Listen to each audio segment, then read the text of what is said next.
தமிழகத்துல 1000 செவிலியர்கள் பணி நிரந்தரம் செய்யப்படுவார்கள்னு அமைச்சர் மா சுப்பிரமணியன் அளித்த வாக்குறுதியை ஏற்று போராட்டத்தை செவிலியர்கள் கைவிட்டு இருக்காங்க. பணி நிரந்தரம், சம வேலைக்கு சம ஊதியம் உள்ளிட்ட பல கோரிக்கைகளை வலியுறுத்தி தொகுப்பூதிய செவிலியர்கள் கடந்த 18ஆம் தேதி முதல் போராட்டத்துல ஈடுபட்டு வந்தாங்க. அரசுக்கு நெருக்கடி ஏற்பட்ட நிலையில போராட்டத்துல ஈடுபட்டு வரவங்க கிட்ட அரசு தரப்புல மீண்டும் பேச்சுவார்த்தை நடத்தியதுல தீர்வும் ஏற்பட்டிருக்கு.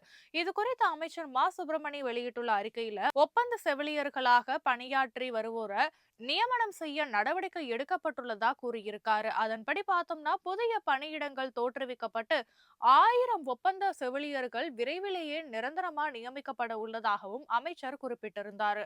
மேலும் ஒப்பந்த செவிலியர்களுக்கு ஊதியத்துடன் கூடிய மகப்பேறு விடுப்பு வழங்க விரைவிலேயே அரசாணையும் வெளியிடப்பட உள்ளது. அத்தோட கொரோனா காலத்துல பணியாற்றிய 724 செவிலியர்கள் தொகுப்பூதிய அடிப்படையில நியமிக்கப்பட உள்ளதாகவும் அதுல சொல்லப்பட்டிருக்கு. இதனையடுத்து போராட்டத்தை ஒத்திவைப்பதாக தமிழ்நாடு செவிலியர்கள் மேம்பாட்டு சங்கம் அறிவிச்சிருக்கு.